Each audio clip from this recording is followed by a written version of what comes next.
Daily Mail now, Nick, and we have to remember to address this story to an audience that might not have memorised every word of this man's oeuvre already, so... But I have. So this is a university professor cancelled by students sets up a faculty for common sense at rival institution to fight wokeness. And this is Professor Eric Kaufman. He was on the channel earlier. He's also been on my podcast, The Current Thing, so I should declare an interest. And he is a very smart guy and a good guy. And he has left the University of Politics. He was head of politics at Birkbeck, and he's now gone to the University of Birmingham. And he's done that in order to be more free to criticise, progressive ideas and wokeness and so on. Because Buckingham, did you say?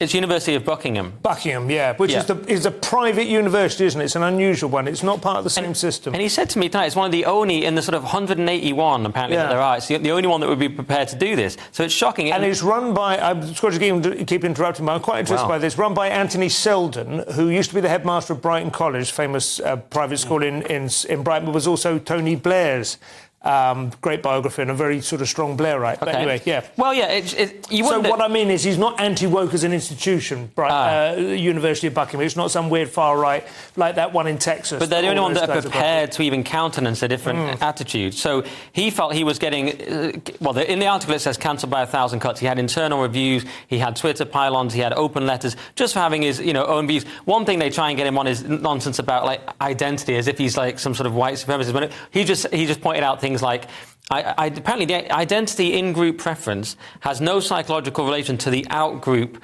hatred. So if you can say I'm proud to be Irish or something, it doesn't mean you hate the Welsh or something. So he pointed out it's like that's the kind of nuanced point that's quite hard to get across these days. He also, there's also that I don't know whether it's one of his, but there's that table which demonstrates that white people have the least in-group preference of any race, right? Certainly in America, like most other.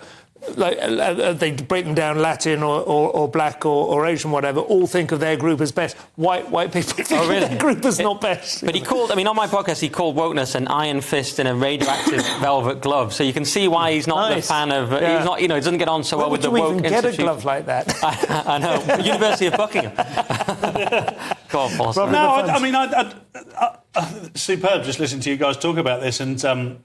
I've not listened to the podcast, but I will do on my way home tonight. I recommend it. Because having read this, it sounds like a very, very sensible idea. Yeah. I mean, it could be taken the wrong way. Faculty for common sense could be some... I don't know, but you could just imagine this environment at the moment. People would say, common sense, that's a bit right-wing. But it's not, is it, Well, his book, White Shift, I haven't read it, but I look at it occasionally on Amazon. People like David Aronovich, say it's essential reading. It's not some kind of weird track. So, good luck to him. Telegraph now, Paul. It sounds like he's the last thing that teachers want is kids that are forced to notice how good they are at their jobs. Yeah, this is a weird one, actually, because...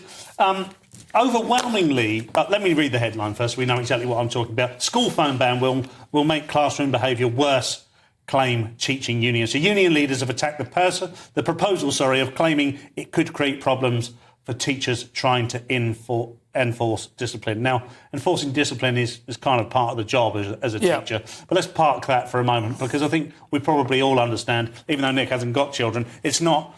the easiest thing to do. You were a child once. That we know of. That we know of, the old classic. Thank you.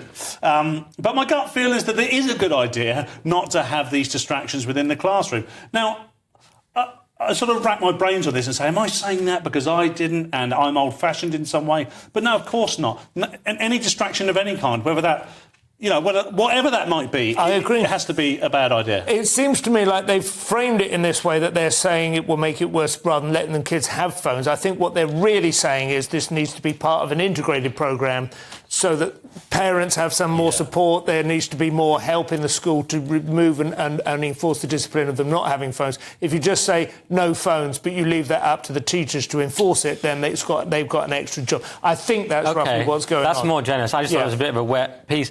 My take is just do whatever Catherine Burblesing does at the Michaela School. Just copy her. I think she doesn't let them have phones. I could be wrong. Just copy her, because we need more discipline, not less. Absolutely correct. You need to just do whatever she would do.